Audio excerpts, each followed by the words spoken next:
All right, let's check out what we got going on here. Set your Buzz Lightyear. Insert paperclip. Rex, use your finger. Me debo de haber estrellado y se me ha borrado la memoria. ¿Han visto mi nave espacial? We gotta switch him back. Here. Hola y bueno miércoles. Mi nombre es Mateo Robinson. Hiya! Parlez-vous français? Uh-oh. What? What are you looking at? What are you looking at?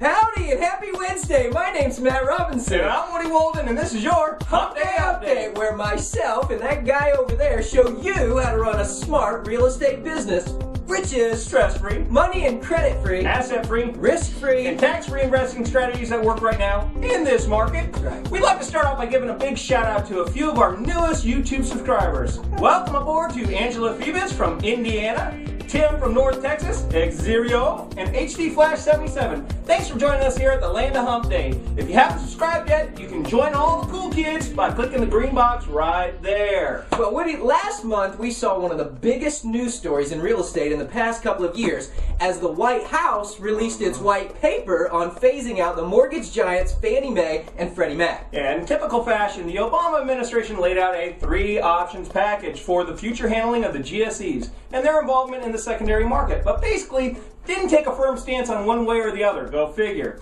They prefer to dangle the bait out there and then wait for the public opinion, lobbyists, and the news media to help shape up the debate and ultimately decide what's going to happen. Now, the 3 options presented by the government offer varying degrees of privatization. Number 1 is largely private, in which the only government involvement would be the promotion of mortgage financing for low-income households through FHA, VA, and the USDA. Option number 2 is a hybrid of both privatization and government involvement, in which the government would only step in during an emergency, kind of like the National Guard. In addition to its existing roles for FHA, VA, and USDA, the privatized system would be backstopped by a federal mortgage insurance facility that ramps up to scale only in times of credit crisis, like we find ourselves in today.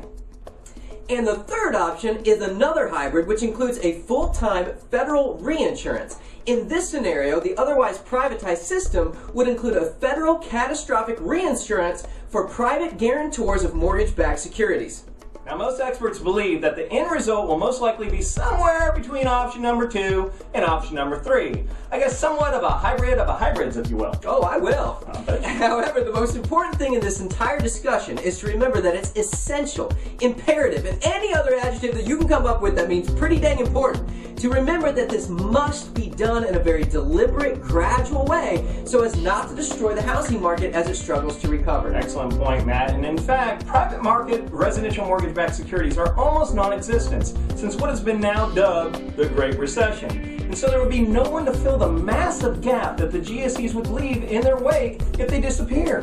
That's exactly right. You see, back in the day, private label, non-government, residential mortgage-backed securities, well, that's a mouthful, made up more than 50% of mortgage financing for originations, a staggering $1.3 trillion market. But that's now dropped to a measly 5%. Translation in layman's terms, Fannie and Freddie are pretty much the only game in town. And so removing them altogether from the secondary mortgage market would raise up loan fees, jack up interest rates, reduce the number of qualified buyers, decrease sales, increase inventories, and basically see the world as we know it in for all eternity. It's the end of the world as we know it.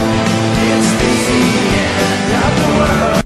Okay, so maybe that's just a little bit of an exaggeration, but it would be really bad. And we all know that we need to reduce Fannie and Freddie's footprint, and we must end their reign as the king and queen of the secondary mortgage market. But as we said before, it needs to be done gradually and over time. It's kind of like those snazzy, super fast trains Mr. Obama wants to build. It's a great idea, just bad timing.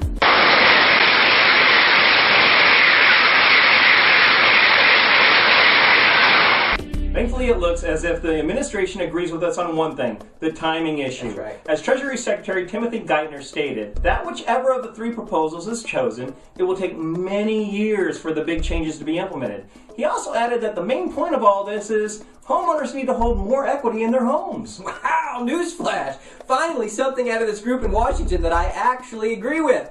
Listen, if we've learned anything in this financial crisis, hopefully it's that we spend too much, don't save enough, rely too heavily on debt, and have over-leveraged everything in our lives. Thankfully, hopefully, it looks like everyone from Main Street to Wall Street and hopefully Pennsylvania Avenue are finally getting a wake-up call. That's it for this Wednesday, and I want to throw out a special wish to my daughter Sophia. Happy 6th birthday, baby. Happy birthday. And we hope you join us for our next Hump Day Update with new episodes every Wednesday morning at humpdayupdate.com. But if you want our cute little faces sent directly to your cell phone, join our mobile database by texting the word Hump Day to the number 90210. Oh, you are so Beverly Hills. You know that? Big money. Well, after you get done sending that text, forward this video to your friends, post it to your Facebook, embed it in your own blog. And subscribe by clicking this little green box that maybe, just maybe, your name will be mentioned in the next Hump Day Update. And from all of us here at the Hump Day Update crew, cameramen and everybody, we hope you have a prosperous and productive end of your week. And remember, finish strong! Finish strong.